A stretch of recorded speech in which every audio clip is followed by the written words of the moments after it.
Welcome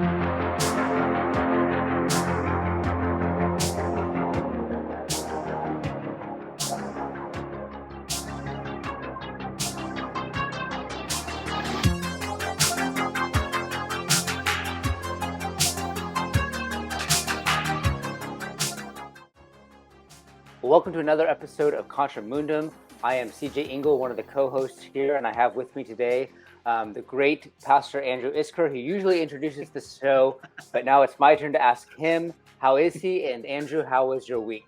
It was good. I just, the Boniface option is out, and I just received my package with it. I hope that's what this is. A couple of minutes ago, so I'm unboxing my own book for the very first time. I hope it's Here your we book. go. Hope it's not something that you like a children's don't book want to be live. We're going to re-record this. That's right. Here it is, the Boniface option, available on Amazon.com. So go buy it and make all of our enemies mad for buying it. So with that, I'm doing great. And so I think it's time to pop some champagne here, CJ. So here we go. I will join you. And Nate, please welcome. We totally left out our guest, Nate Fischer, the CEO of New Founding and founder of New Founding, is here with us, and he also is ready to celebrate. So here we go. All right, didn't break anything there. There we go. All right. Well, I have a Baptist background, so I got the colors right now. I was gonna say, do you have your Martinellis on hand, CJ? All right. Here we go. Oh, there we go. He's more experienced at opening champagne than me. I just like shooting the thing. I read that something like 30 people on average in France die per year from champagne corks. So most important thing is aim it away from you. Yes, better safe than sorry. Yes. All right. Well, cheers, gentlemen. Thank you for Cheers. coming on today. Cheers. All right. I did see, Andrew, that you have a higher sales ranking than Russell Moore's book. Yes, for now I do anyway. I mean, we don't have a huge operation with a huge marketing budget and so forth. So hopefully it keeps going. But hopefully Russell Moore sees that and is crying himself to sleep tonight. We can only be so lucky if that's what happens. But yes, thank you. Yeah, thank you. And for all the listeners, everyone that's listening, watching, I know a lot of you have been very supportive of the book, so thank you so much for purchasing it. I hope you enjoy it. Leave a review, comment, let me know what you liked, because it's been a lot of work, and I hope it blesses a lot of people. But yeah, with that, we have a ton of other stuff to talk about besides my book. So CJ, you have been critical of Vivek Ramaswamy. Especially on a few things that are outside the mainstream of commentary about him, and in particular, one of them is his emphasis on meritocracy. So tell us a little bit more about that, and then Nate, also is a great critic of meritocracy, and that's why we're having him on today. So tell us what meritocracy is for any listener that doesn't know that term. And why? Because it sounds like it's good. A lot of people like it. Why is it possibly bad? So go ahead, CJ. Yeah, meritocracy sounds attractive because it's kind of seen as this alternative to affirmative action. It's seen as like this alternative to some of the far left. They attempt to restructure certain grievances, especially racial and sexual grievances, that are perceived to have happened in the past, and affirmative action is seen as their attempt to use policy, to use government initiatives, to use corporate initiatives, to use all sorts of subsidies and grants and favors and all those things to basically set the playing field on an equal basis in terms of hiring practices and business startup practices and all those things. So affirmative action has sort of been this attempt by the far left to confront what they perceive as grievances, and meritocracy has sort of been the so-called colorblind. It's more of a classical liberal alternative to that, and it basically is more individualistic. And so it says that we're not going to look at people in terms of classes. We're not going to interpret dynamics in terms of classes or groups or collectives. We're rather going to look at the individual, and we want to incentivize the system so that favors those who work the hardest, who are the most efficient, who are the best at spotting opportunities, especially economic opportunities like entrepreneurial opportunities. So it's this alternative to affirmative action in the far left. And it's this very classically liberal, like sort of Ronald Reagan-esque type thing where we don't look at color, we don't look at sex. We really are interested in how the market is going to favor those individuals who best perceive opportunities and can take advantage of them. So, people who are, wise at handling money or looking for new opportunities and using their resources in a productive way, or perhaps are smarter, or like in sports, they're, physically stronger. And so it emphasizes that. And so there is a immigration side of that too, where immigration is based not on, race or ethnicity or cultural background or cultural assimilation, cohesion, things like that. But it's rather based on, how well can an individual perform and, make the United States a better place to live. So that's sort of what I would consider meritocracy in a nutshell. And I think Nate might be able to, elaborate on some of the negatives. But some of the negatives that I see is this completely ignores the importance of culture, the preeminent importance of culture. And sometimes less inefficiency is healthier for continuity of culture. And so from my perspective as a cultural traditionalist, someone who's, more conservative, wants to see continuity in culture and the preservation of legacy and heritage and some of those things, meritocracy can kind of undermine some of those things. And what happens is you begin to lose sight of the interests of those to whom you belong. And you can lose the well-being of your own people in favor of, grandiose visions of the world, especially in economic terms. I mean, this has really this really came to the forefront in the post-war economic liberal internationalist order. And that's kind of where meritocracy really got its stride. And I think that, you lose the culture, and the culture changes, and you begin to lose sort of the grasp of your heritage. That's one of the great dangers of a meritocracy from my perspective. I could elaborate on that, but maybe that's like a 30-second summary of my position there. It was like 5 minutes, but that's okay, Well, go ahead, Nate. I mean, you're Andrew, of all the people that of all the critiquing. I'm just gonna be silent here. Okay. Yeah, go ahead, Nate. I think, especially like with piggybacking on CJ's comments about culture. There are other concerns as well that I think you've brought up. So, what are your concerns on top of CJ's, or maybe you think he covered it all?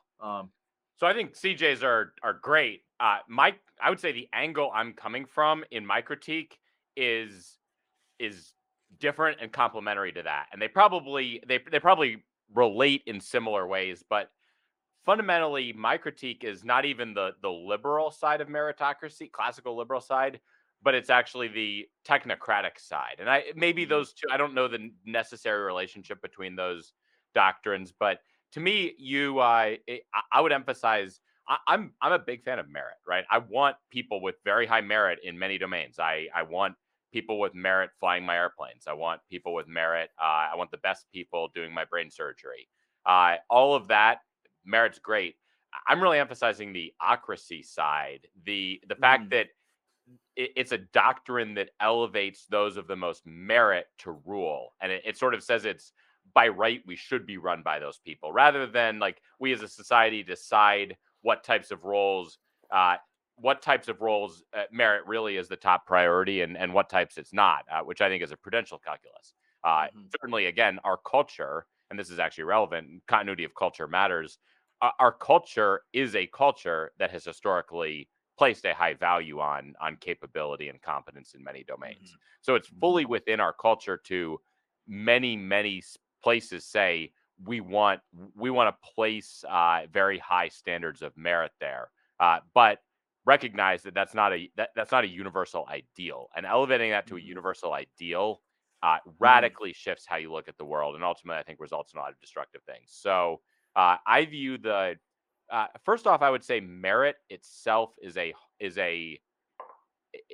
when you start drilling down into what really is meant by merit, you end up with some tough questions. So is if merit, I guess, gives you the right to rule, then you end up with some high stakes questions. If you're trying to decide the best pilot, the sort of questions of merit kind of speak for themselves. Who's the best pilot? If you're trying to figure out the best surgeon, questions of merit speak for themselves. But when you're talking about rule, what does it mean to be the most meritorious person to exercise rule? Is there a test you take for that? Is it the sort of person who did best in school, person with the highest IQ? Do those mean you're the highest merit? The setting of the standard itself, it's somewhat of a circular point. It doesn't answer itself right. The setting of the standard of what is merit is actually a political question in and of itself. But I think framing the question around that lends itself to technocratic answers. So you inherently tend toward a very technocratic, progressive approach to society, where you try to sidestep values and say merit means highest capability in something. So that's a roundabout way of saying I would say CJ came from what I would say is a conservative argument against meritocracy. I would make or framing it as a critique of the liberal aspects of meritocracy. I would critique what I would say are the technocratic aspects of meritocracy. Yeah, I do think they play together for sure. You know, like I also think when you're emphasizing things like immigration and a meritorious immigration policy, I think you can see that these come together. I mean, so you're not choosing leadership, you're not choosing, your ruling class with immigration, but you are making political decisions. Maybe you are. Have you seen who runs many of our tech companies? Well, yeah, but they don't. I mean, they don't. I mean, in this, that brings up another layer of the nature of government in our time. The technocratic managerial state, things like that, for sure. But I guess technically, definitionally, you could separate the two. If you want to, and you could have all these, corporations and companies that are driving us away from our cultural past by people who are the best and the brightest. Like, I think a lot of these Indian tech people are brilliant. They really just are like individually brilliant in terms of their space, their working space. The problem is they are one of the leading groups at odds with the way of life of Anglo America. And so that's kind of my conservative approach to that sort of immigration instinct. Yep. Well, now I think the other side of what I said, and this is a jumping off point. So I think the fact is that the question of merit doesn't answer itself. So if you say that a business owner, I mean, meritocracy is often used to say, it's often used as a opposed to nepotism, right? If you're a business owner, the virtuous thing to do is to hire the best person.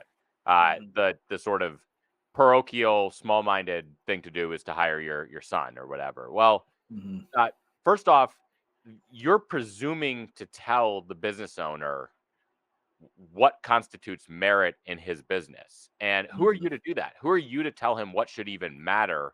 I've proposed, and this is not a well-developed philosophy, but as I think about it, so going back to Vivek says meritocracy is the opposite of CRT and of wokeness. What's the opposite of wokeness? Meritocracy. I would say no. Those are two fruits of the same thing. They're two fruits. They're two fruits of a technocratic way of looking at the world. Meritocracy says the attributes you should emphasize are SAT scores or whatever. Two other metrics. Wokeness says, well, we can use the same sort of technocratic model, but we change the weights to get something different. And ultimately, I actually think that related to meritocracy is this idea of equality of opportunity, which is one of the most dangerous ideas you can advance, and conservatives foolishly promote this. So-called conservative. I would say many true conservatives have been catechized to believe this. You promote equality of opportunity as a doctrine, and you will end up with wokeness inevitably, because we're not born equal. We're not born equal, and throughout our life, from the moment you're born on, there are factors that accentuate differences, right? If you're raised in a good family, if your parents take care of you, if your parents invest in you, well, guess what? You have unequally attractive opportunity as a result, compared to some guy who doesn't get those. So how do you remedy that? You remedy that by stripping away the advantages that parents might provide. Ultimately, that can lead to some of the extremes of what you see in communism or what you see in CRT, where you can only achieve something approaching that equality based on handing those functions over to a state that's going to treat everyone equally by some sort of bureaucratic, sort of uniform bureaucracy. And guess what? Even when there's genetic differences, even when people are born with different skills or IQ level or physical differences, well, how do you achieve equality? You achieve equality by again shifting the levers to give people a leg up in different ways. So equality of opportunity, I think, leads to, in some ways, that's even more dangerous than meritocracy. Meritocracy can accept that there are people coming in have different capabilities, but they're often related doctrines, and they're often promoted together. My alternative that I've pitched, and I could get into that, is ownership. I think fundamentally ownership and skin in the game are the opposite of technocratic management. Technocratic management is management by experts, management by bureaucrats, soon to be management by bots and by computers.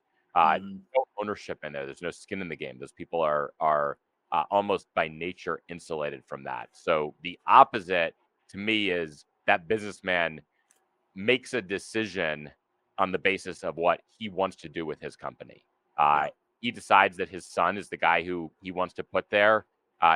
That's great. The virtue is the owner making that decision. If he decides that it's the son of a friend of his from his church, who by every sort of standard technocratic measure is not as capable, but he trusts that that guy is someone who's going to be aligned to him, is going to be loyal to him, there may be no reason that he's judging the other person, the more qualified candidate, unfavorably, but he just doesn't have the same social, cultural basis for having confidence that person's going to treat is going to be high integrity as someone he's known through circles growing up.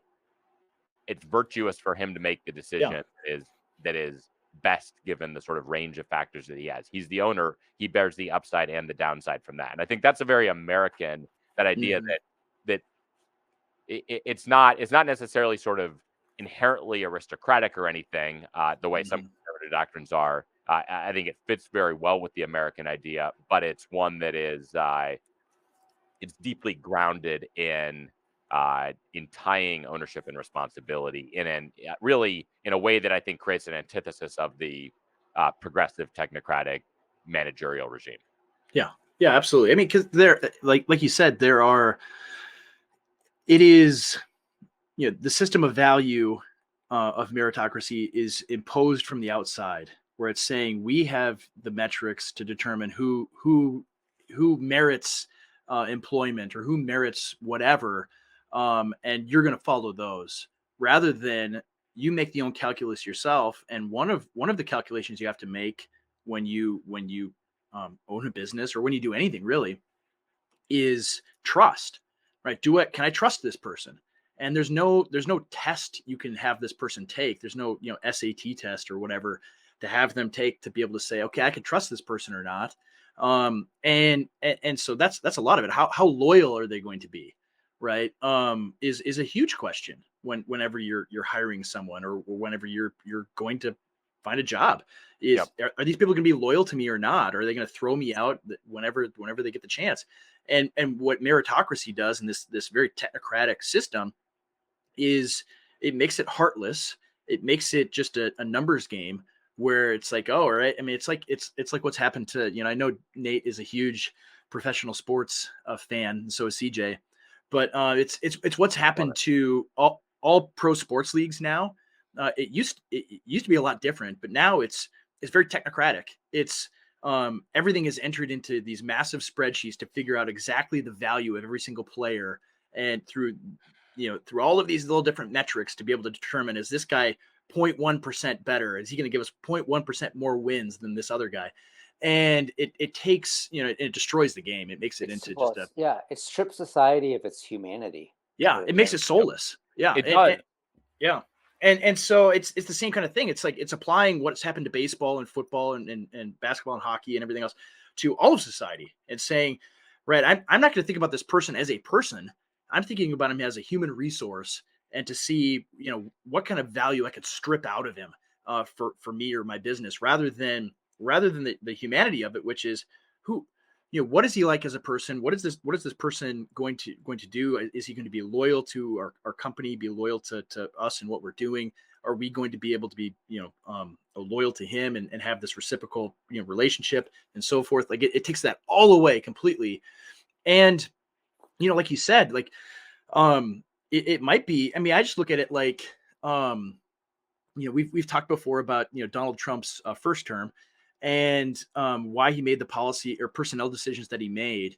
And a lot of them didn't make any sense to anybody at all, particularly like Jared Kushner. Like, why does he keep this guy around? He's sabotaging his everything he's doing and everything else. And it's because this guy had no idea who would be loyal to him and who wouldn't be. And so he keeps a guy like Kushner around, not because he's great or right or has any sense at all, because I don't think he did. But there's some fundamental loyalty that you have when you're married into a family. And so it's like that. And that's a key point though, too. And I think you could easily see a Christian version of this where Christians say, well, you have to recognize it as a person, not just as a human resource. So virtue is a factor. But it's not even an objective measure of virtue, right? I mean, you may have reason to believe that the son of a friend of yours is going to be loyal to you, more loyal to you than a more virtuous person from the outside because of the social context he's in, because of a lot of that. Because ultimately, it's a person in a community, in a society, in relationship with you, not even just a person taken in isolation. Yeah, absolutely. Absolutely. So it's not even a judge. It's not even a knock on the guy. The guy may be a great guy in every possible way. Maybe he may have top scores, top merit measures, and he may even have top virtue points, and yet still not be the best. Still not be there. There may be plenty of reasons to choose someone else. Yeah, absolutely. And so with regard to Ramaswamy, maybe I'm mispronouncing his name. I'll find out tonight at the Vivek Ramaswamy. Vivek Ramaswamy. Yes, I keep mispronouncing it. I don't mean it to be like rude to him. It's like when Tucker mispronounced Kamala. Yes, I don't feel bad mispronouncing her name. Funniest bits. Yeah, Kamala. Like his. I mean, in a lot of ways, like this guy is a candidate is kind of a cipher. Like he will just take on whatever he needs to say in order to, appease people or make people happy. Because he's written things in the past that are like, what? He said that. That's a good point, though. I mean, you can sense like the sort of impulsive attraction to his rhetoric. People are so sick of like the woke hiring practices. Oh yeah. Like all these corporations come out and say, we're going to choose people who have been, misaligned or, bigots have refused to hire and all this stuff.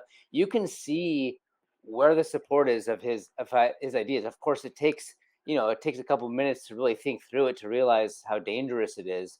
But you can understand why he's clinging to that narrative and why people are, sopping it up.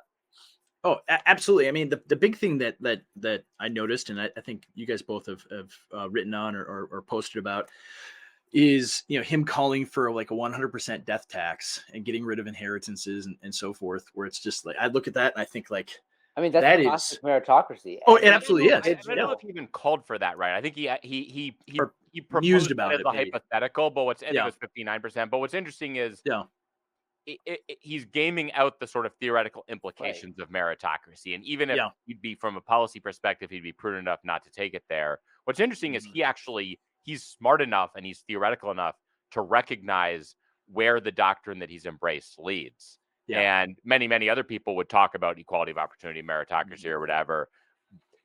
They don't even think through it and realize that it points to exactly what he just said there. So they'd be shocked by that. But he's a very thoughtful guy. He in many ways has sort of he's the apotheosis of the sort of liberal model with a sort of weight focused on capability over equality. He's certainly not someone who believes in equality, but he has a very liberal frame of the world, and I think his arguments reflect he's absolutely brilliant guy who's able to I think take those arguments better than anyone on the right has taken those arguments. But or anyone, I won't say on the right because I think that's not a right-wing view, but anyone in the sort of Republican Party over the last decades has taken them. He's I think perfected them, but they're very clearly liberal arguments when it comes down to it. Yeah. I mean, I'm tonight. As we're recording on Wednesday, and tonight is the big Republican debate. Well, not that big because the leading candidate is not present for the debate. And the only thing, I mean, we could right now, the three of us right here could sit down and explain. We haven't, it hasn't even happened yet, but we could talk about it as if it already had happened. We could just lie to the viewers and listeners and said, yeah, it happened already. And well, we already know what every single one of these people are going to say, other than maybe Vivek. Vivek. Yes.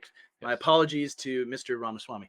I mean, he's the only one that has anything somewhat interesting to say, even though I don't like him. I don't, like his policy or the things that he's saying or doing for the most part. But like, at least it'll give you something to think about, and it's going to be a little bit different. And I expect him to get a bump in the polls because of this. I think he'll acquit himself quite well tonight, and and continue to climb a little bit. I mean, he's not really a threat to Trump, but I think, he will come away from the debate, I think, if I'm making predictions, and maybe I'll be totally wrong after this comes out, and do well and rise. I mean, people will be exposed to him, a lot of people, for the very first time. So, CJ's doing industrial stuff right now. I can hear it in the it's okay. My meritorious workers are at their best. That's right. Absolutely. And so, yeah, I think, we could shift gears here a little bit. There's been a lot of consternation on the internet over the last week or two over, Christians who are on the right, and with especially with regard to ethnicity and race and things like this, and any conversation about this. A friend of ours online, Philip Derrida, I think he had a pretty good post last night or this morning, where he basically said that what is occurring right now is anyone, the big Eve or the mid-Eve people, the people who lead the institutions, any talk about race or ethnicity or anything on that topic that is outside the paradigm of post-war liberal globalism, of just whatever we want to call it, I guess. Anything outside of that paradigm of what we since experienced since the civil rights revolution is axiomatically evil and anti-Christian and bad and wrong. But the problem with that is that most of the Christian theologians and leaders and so forth, that are all of our tradition comes from, all of our theological inheritance comes from, are well outside that pale, and so they have to condemn men like John Calvin and Martin Luther and so forth, in order to condemn anyone on the right that departs from their views. And I think we're seeing that quite a bit. I mean, Owen Strachan has been the one, has been the loudest one in this regard, and it's hilarious because he says, "Oh, there people like us, and people on the right are making ethnicity into a gospel issue, that you have to think like we do in order to be a Christian," which nobody does. But at the same time, he's basically condemning anybody that doesn't think like he does, to be excommunicated from the church, be calling us not Christians, and it's anti-gospel and so forth. And so there was a big piece in Religion News Service today saying that Owen Strachan is sounding the alarm against white nationalism in the church. And there was an article by Samuel Say attacking our friend Stephen Wolfe, calling him a kinist and other smears. And there've been other attacks over the last week on other friends. And so what exactly is going on? Like, what do these things mean? Why is this happening? Is my first question. Either one of you. Yeah. I want Nate to answer that, but Yeah. okay. One of the things that just strikes me real quick is like, if your mindset was as Owen is preaching, which it has to be unity right now in the face of a cultural left, unity. Yeah. Even if you had negative things to say about Stephen Wolf or whatever, I think the wiser thing to say is I'm not going to have an interview with you about this. I'm not gonna throw these people under the bus. Yeah. I'm not gonna create these conflicts and tensions and use the media, which hates us, as a platform for this opportunity for me. Yeah. That's what Owen should have done. But go ahead, Nate. So I think the challenge here is, I think there's twofold. I think, as you say, the church has embraced this post-war civil rights doctrine, this ideology, and you've sort of synthesized it with Christianity. And what's interesting is I think there's lots of different strands that have gotten there. You have Owen, who's gotten there from one particular, let's say he's particularly sort of biblicist and fundamentalist in the way he looks at the world. So that's why he's not a very careful thinker, and he's not really able to distinguish between things that are promoted as natural law goods. Obviously, he seems to reject natural law and that entire way of looking at the world. Right. Things that are goods from gospel issues. So if you say this is a good thing, it's a good thing to preserve this culture. He's just in all over the map. He on the one hand, he had a piece on Twitter last week, I think, where he tried to distinguish why he was both anti-globalism but also anti-Christian nationalism, and it was just it was incoherent how he tried to present the distinction. So he's trying to do it from a very fundamentalist perspective, which makes it, I think, very hard for him to actually, and he's trying to do it from a fundamentalist perspective while maintaining a level of conservative or orthodoxy in certain domains. So you have a sort of a Russell Moore who's also come from a fundamentalist background, and he's just straight up sort of embraced a generally sort of liberal view of Christianity. And he's very fundamentalist about that liberal view of Christianity, which you saw in his denunciation of Uganda's homosexuality law, which it was a dumb article that he wrote. And I think, but it was sort of consistent with accepting these sort of liberal axioms. But then you have people who've gotten there from all sorts of other. It's kind of like smart people with motivated reason can find a way to reconcile whatever theological tradition they come to with this. So I think it's curious how you have John Piper gets there from a more sort of pietistic viewpoint. That kind of makes sense. I actually don't think Piper has to do too much to get there, because he's just embracing the sort of Baptist abstention from politics generally, which is a natural aversion in that space. So I don't think he had to contort his philosophy. I think he might point to a fundamental disagreement or flaw of his philosophy I have with his philosophy. But then you have the radical two kingdoms guys, and they come from ostensibly the same tradition as Wolf, this two kingdoms theology, but they somehow managed to change it so that it makes peace with the post-war regime and actually sacralizes that.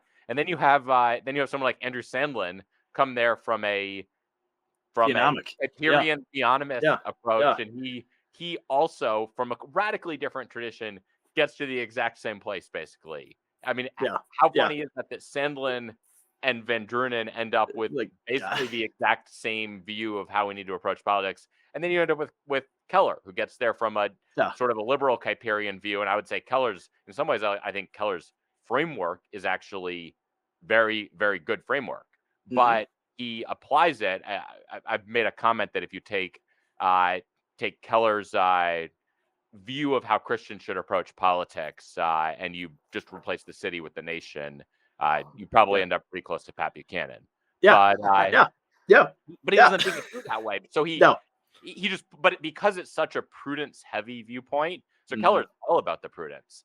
Someone like Strahan's totally fundamentalist, no room for prudence. Keller's all about the prudence, but then he's able to weigh the prudence in a way that happens to align with Francis Collins and guys like that, rather than conflict with the world. So I think it's funny that all these different people come from different traditions. They all end up with a way of making their tradition of Christianity at least at peace with the liberal regime. And I think the fact that sort of Strahan and some of these others are more fundamentalist in the way they approach things leads them to particularly vehemently ostracize probably to the point that they would excommunicate many people who don't align with them.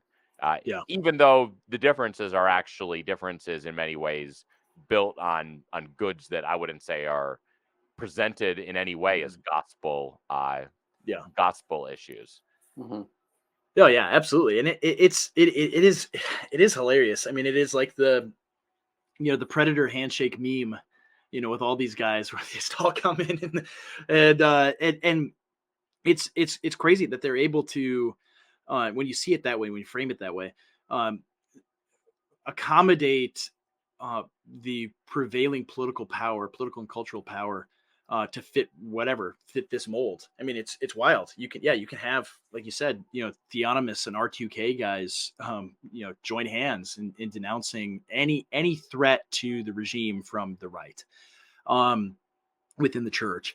But I think, I mean, some of it too, like the things that have happened over the last week, it does seem like there is a very coordinated effort among regime media apparatchiks. I mean, our friend of the show, Charles Haywood, yesterday was attacked by 4 separate entities on the same day, and it was bizarre. Like, they didn't even really say anything other than a joke. They talked about a joke he made on a podcast one time about becoming a warlord. Charles is such a nice guy. I know. He's such a great person. I know. And I mean, thanks for boosting my friend, because like nobody reading, like, I mean, it's like a typical NPR. They made him look very attractive. Yeah. Right. He got rich from shampoo. I'm like, he's this magnate, middle American magnate who just formed a basic business, became financially independent, and now and uses his platform to build a farm and say whatever he wants without regard to the censorship of the regime. Yeah, he's a model for a lot of us.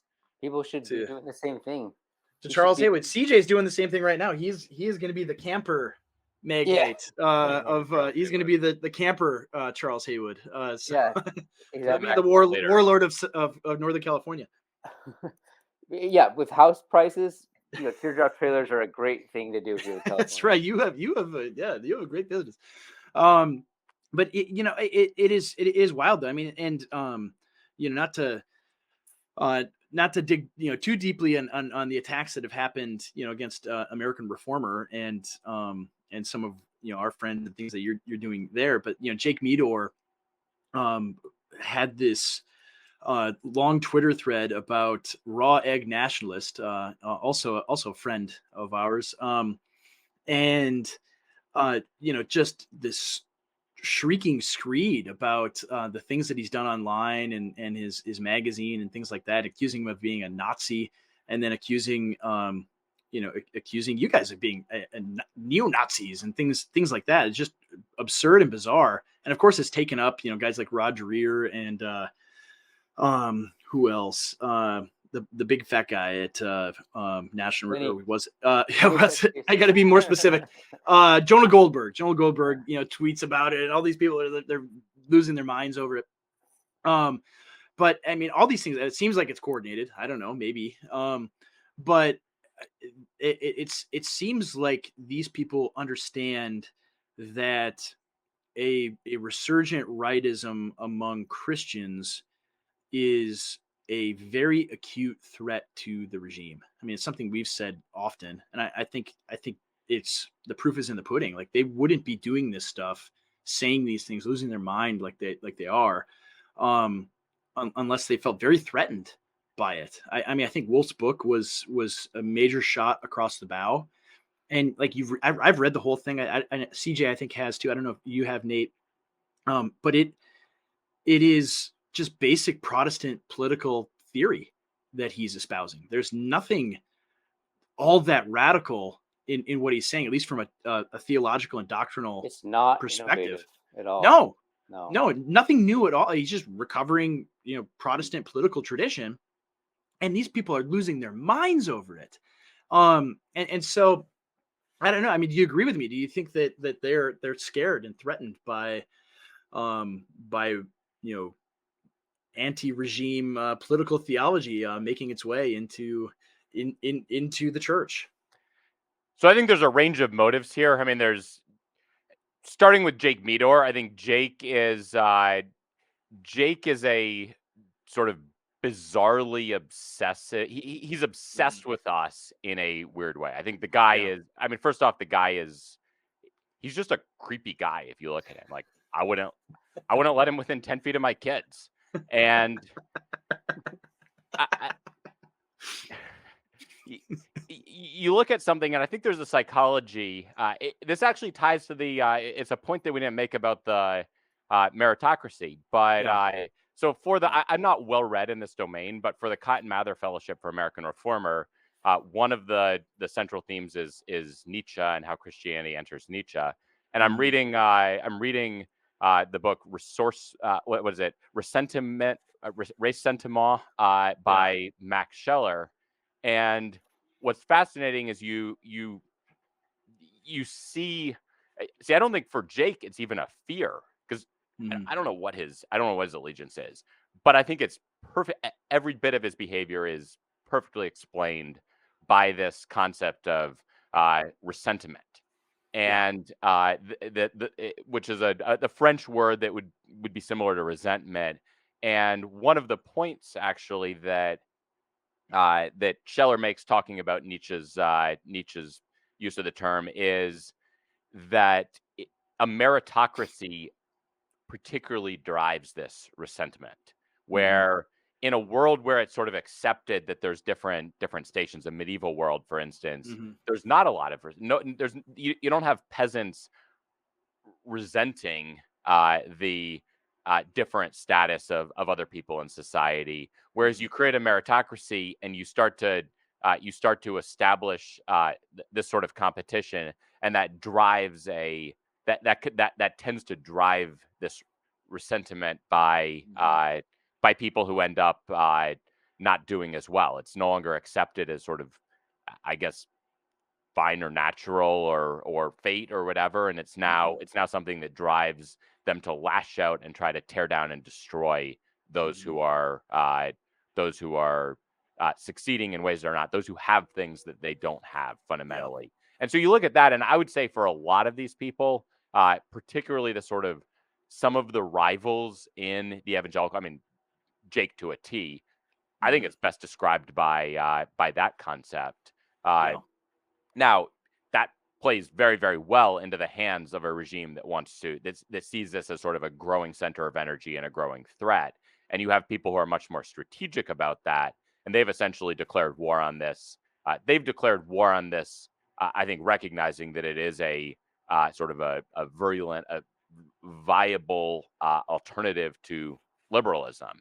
And so I don't know if it's all coordinated or if it's sort of opportunistic, where you have, I mean, the social media dynamics are so, the way swarms behave is so complex and in some sense poorly understood. But you have a lot of people who are recognizing the energy and jumping on this attack, combined with a lot of people who I think ostensibly, based on their belief, should be on our side, and yet are and yet also seem to hate this. Yeah. CJ, you had a comment as well. I kind of lost track of where I was. I had some distractions in the background. Too much going on. I don't remember what my comment was. It was probably something funny about Jake Midor. So I don't have anything else to add there. You know, I do think it is interesting, though, like, as you said, just to see the coalescing. Like, it's funny that, like, we are getting attention. Like, that's crazy. You know, it's like, I said this like a year ago almost. Like, I never wanted to be a Christian nationalist. I was never really interested in it.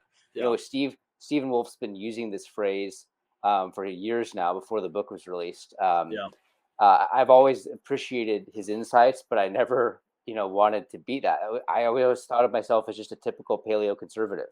You know what I mean? Just, influenced by Paul Gottfried in the 90s, paleo conservative, Sam Francis and stuff like that. Of course, reading his book, I became, just inundated with, a completely new world of things in terms of political theology. But their reaction to this inspires me to wear the t-shirt. Like, I'm going on a trip this weekend. I'm going to wear the t-shirt. Like this, it's just funny because they're not undermining the movement. They're sparking it. And I think that's the sort of effect that they have right now. They're toxic, and everything that they touch for the last 75 years has turned to dust. And the same thing is going to happen with their liberal democracy. Nobody's interested in it anymore. People are looking for alternatives, and we are offering a vitalist, masculine political theology grounded in a metaphysical view of the universe, with God as the head and us as his creation and tasked with dominion. And I think that there's a lot of energy there, and that's kind of what I take out of it. Yeah, I think that the phenomenon you're describing and Nate's describing, some of it is the Streisand effect kind of thing, where they don't realize they're doing it because they just can't help themselves. It's a dog chasing a car, right? Kind of thing. But it's very similar to the media in 2015 and 2016 with Trump, where they would give him attention and focus on him and lose their minds over whatever he says or whatever he would tweet or whatever he would do. And regular people would see that and think, yeah, that sounds right. That's really good. Actually, that's a good point. Why are we in NATO? That doesn't make any sense. Things like that. And I think they're doing the same thing, where it's like, oh, why are you losing your mind over people saying that Jesus Christ is King of America and we should have a culture centered around him, right? Why is that? What's wrong with that exactly? That's the question that people are bringing up, and then that people contort themselves and again, from all these different traditions, contort themselves to say why it's bad, and none of it makes any sense. And so I think it's the same kind of thing where people see the media apparatchiks and all these people like Jake Midor, people like that, and the things that they say, and think you're going nuts over these things, but these guys sound rational. Like Charles Haywood, you watch his YouTube videos and they're all extremely well thought out and well presented, and good arguments, good ideas, and he's very very reasonable guy. And you think that's the guy you're afraid of, is a guy who sounds normal and is talking about these things this way. And Stephen Wolf's book's the same thing. Like, the people that actually read it, I can't tell you how many people who are like, yeah, I saw people going nuts over it, and then I read it and it was really good. Or my book with Torba, like, I saw people going crazy about this, and then I read it and I'm like, that's really good book. I agree with everything you said. And so I think that's going to continue. I think that whatever movement or thing that there that is extant is going to continue to grow. The most important thing, I think, at this juncture is the construction of institutions, or the takeover of institutions, because things have happened in the past where you have a lot of energy and a lot of enthusiasm, but it doesn't go into anything. And so creating institutions, building them up, and sustaining them, that's what makes movements the real deal. So Nate, and we talk about that because that's the thing that you are also big into, is building institutions. Do you think that whatever we want to call, if we want to call it Christian nationalism or right-wing Christianity or whatever, there's not really a good term, but will institutions be formed to sustain this and keep this going?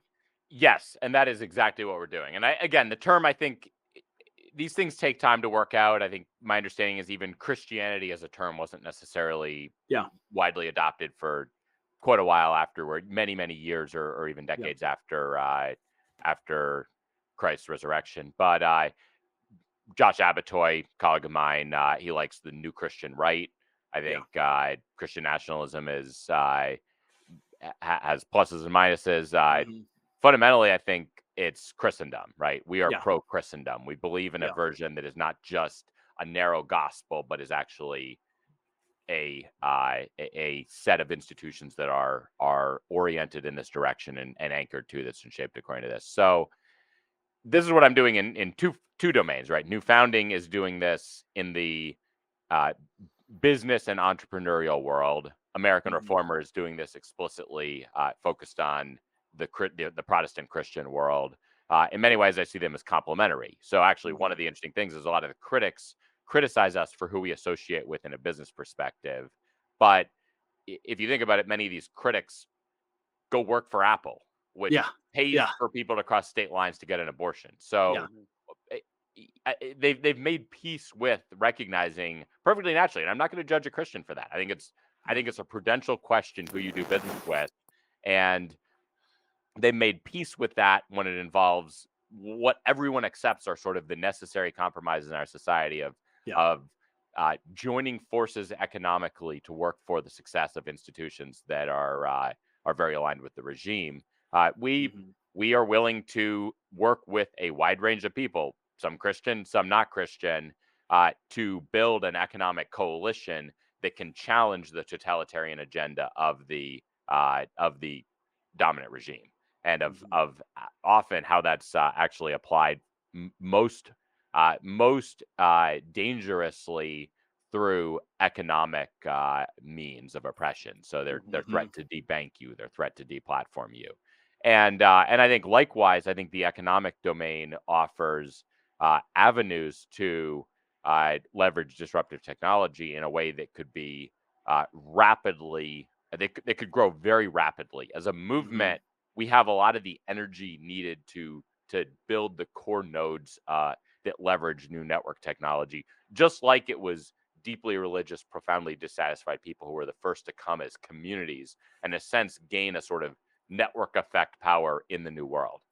Likewise, I think when it comes to new technologies, there's a lot of opportunities for Christians to be the early adopters and, in a sense, kingmakers of that, and ideally do so in a way that means that we now dominate a platform and a technology that is poised to disrupt a sector, which when your enemies control most of the dominant institutions, disruptive technology is your friend.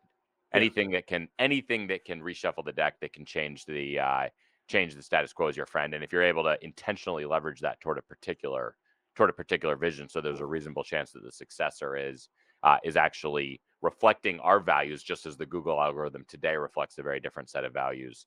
That's an incredible lever that I think offers a lot of opportunity that's not available given sort of structural impediments, structural constraints in conventional politics. So I see a huge opportunity there. New Founding, you could best think of it as a venture firm for the American right. We are backing and betting on companies where there's a real nexus between these political and cultural trends, and some of these and major business opportunities, whether it's disruptive technology or just untapped consumers, low-hanging fruit to pick up. We do this through starting companies. We do this through investing in companies. We just launched a fund, a rolling fund on AngelList in the last few days, and we're taking investors for that. So expanding that side of it. And ultimately, the question is, how can we bring together the people and resources to build these institutions in the private sector, recognizing that in many cases there is a very political component to the vision of these. And you saw this in the analog I give is you actually started seeing this when I went to Silicon Valley and back in the middle of the last decade, 2016, 2017, and saw that the missions of all the Silicon Valley companies were fundamentally political. I mean, you think of Facebook's mission, and it was to make the world a more open and connected place. That's not like our goal is to make good widgets and sell them to people. It's to actually shape how people live together, how societies and cultures are shaped. Fundamentally, they have a particular political vision there. Well, absolutely. As we apply technologies, there's a political vision, and in the business world, if you're successful at that, you can also achieve extraordinary returns if your network, if your product, if your technology is the successful one. Now, what are we aiming toward is the big question, and that's where I think American Reformer comes in particularly well. So going back to that, we're willing to work with a very wide range of people. We have a firm vision of what we're going for. But we're willing to work with and do partnerships with a wide range of people, just as all of us do in business, knowing that ultimately, if we can bring them together in partnerships that aim toward a shared purpose, then, I mean, Raw Egg Nationalists, they criticize Raw Egg Nationalists, they attack our partnership with him. I mean, first off, it's a joke to say he's a Nazi. It's absurd. They completely misread trolling. But even recognizing that he may not share all of our Christian views, he is literally partnering to sell products that have Bible verses on them that help you live in Yeah. a healthier way, that help you ingest better Mhm. food and live in a healthier way. Everything he's doing to advance that is advancing a company that is committed to a Christian vision and that is a good that we would all recognize as a good thing. So Yeah. you got to craft your partnerships in a way to make sure that we're orienting people toward a vision that we recognize as attractive. We're not just supporting. We're not partnering with a lot of people to help them advance visions that might be contrary to what we want. But that's the nature of any coalition. Is if you can anchor it and you can shape the vision for it and you can bring a lot of people along, we're going to have more influence on them and on how their efforts contribute to our vision than the other way around. That's I think what's interesting is these people. I mean, ultimately, they want to judge us for having someone with a, let's call it, unclean past be in any way associated with us. I think they're fully in line with the Pharisees of Jesus' day, condemning the people he associated with. Oh yeah, absolutely. Jesus, I mean, Jesus basically came to help those who are the left is interested in helping. You know, it's there's never any grace extended, redemption extended, a mission field extended to those on the right. Nope. Now, going to the institution thing, what's American Reformers' role in this? American Reformers' role in this is ultimately we need an alternative positive vision for society. We can't just we're not just trying to conserve good things of the past. I think the right ultimately is destined to lose if that's all it does. Ultimately, technology ensures that things are going to be chipped away at over time. And then particularly in American context where that's just built into our psyche in so many ways. But at the same time, just because you're chipping away at some norms, you're building new ones. And what the right has failed to do is offer a compelling alternative positive vision of what we aim for. We've almost entirely ceded the question of what progress looks like. I won't use the word progress, but what the future, what we should aspire to. We've ceded that entire question to the left. And thus almost all of these technologies end up chipping away norms that we consider valuable, but the only thing out there to replace them is the left. Well, as Christians, we don't have that problem. Christians have a dominion mandate. A dominion mandate is a positive vision of what we should be aiming for in society. And we have a very, very rich one. The Protestant tradition is a very rich vision, deeply in line with the American tradition, presenting a vision of what a good society looks like, what an attractive, desirable society looks like. And American Reformer is working on drawing on that broad tradition, applying to problems today and working out and developing that positive vision. And then in a sense, building the components of the coalition that are within the evangelical church, restoring Christian institutions, forming Christian institutions that are being, in many cases, infiltrated or attacked by the left.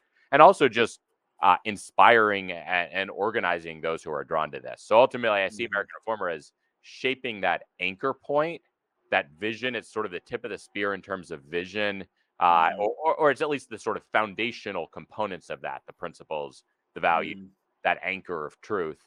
And then a lot of the entrepreneurial efforts you see through New Founding, through the ventures, are ultimately filling that out and fleshing out in many, many domains and building the institutions that have the power to actually sustain that and provide a viable alternative, the power, the scale to provide an alternative to, and eventually fight back against and hopefully disrupt the leftist regime today. Yeah. Oh, that's beautiful. That's wonderful. Where I mean, we have, people listening to this that maybe are not super familiar with American Reformer and with New Founding and everything that you're doing, Nate, but where can they go to find out more about these things? I know, you guys have a podcast that is really good and has a lot of great guests as well. Where else should they be looking? Yep. So there's two podcasts. There's an American Reformer and there's the New Founding podcast. Yeah. You can certainly go to the websites, newfounding.com, americanreformer.org. And then we're very active on Twitter/X. So I'm out there actively. Nate A. Fischer. I not as regularly as you, Andrew, but I try to maintain an active presence, and ultimately I'll be talking about everything that we're doing through that and then New Founding does. So ultimately we're very much in we're doing what we're doing in public intentionally as a strategy. Yeah. This is not just like I like it. This is, I believe that in many ways in the economic space, you have a lot of people who are aligned with us, but they don't want to raise their hand and fly the MAGA flag necessarily. There's just too much risk. I mean, Of course. if you're not in a business that's exclusively in that space, there's a lot of risk. But by being very public ourselves and in a sense flying the flag, then investors can come to us, founders can come to us, people who are, say, very high level people in Wall Street or some company can come to us, and all of them may be keeping it a little bit DL until they're able to make this move.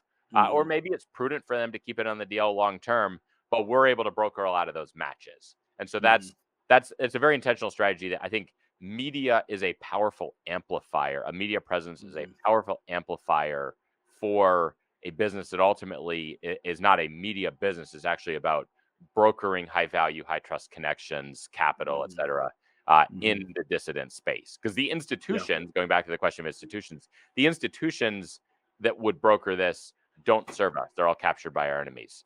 Even the ones that are ostensibly conservative often have the sort of filters where they have the antibodies to anything that's actually opposed to liberalism. So we don't have the mediating institutions that we've traditionally had, which means that there's a need and an opportunity to build someone who provides that mediating function in the commercial space. So we're intentionally very public about what we're doing. We're unapologetic about our politics, and that plays into our business and our ability to sort of draw a wide range of people who are attracted to that and have valuable ways of connecting with each other. Oh, awesome. Well, yeah, if hopefully you've made it this far in the episode, you've been listening to Nate and you're probably fired up. Like, let's go. This is great. So, check out all of the stuff that New Founding and American Reformer is doing. I think that's, we don't have a whole lot of time left. I know CJ has to get going and continue doing his industrialist things there in Northern California. But yeah, is there anything else before we get going, CJ or Nate, that you want to say? I had some banger tweets at Contra Mundum, so go check out those. And, yes. I need to hit 5,000 followers or Trump will be arrested. So make sure you go ahead and do that. You better do that right now. It's a very good account. Definitely follow it. Yes, absolutely. How about you, Nate? Anything else you wish to add? I think this covered what I was hoping to. I think it was a great discussion. It was interesting how the components of it tie together, and enjoy the conversation. Oh, well, thank you so much for your time, Nate. And congratulations on the book. I mean, that's thank you. It's exciting. I think go buy the book. Yeah, buy book. Yeah, you are adding an important element of this movement that I think includes really the Christian mission, the Christian confidence, the knowledge that we are leading a righteous effort. This movement cannot succeed without that. Yeah, absolutely. Well, thank you for those kind words, and that is all the time we have for today. So thank you for listening, for watching, and stay dangerous, and we will see you next time.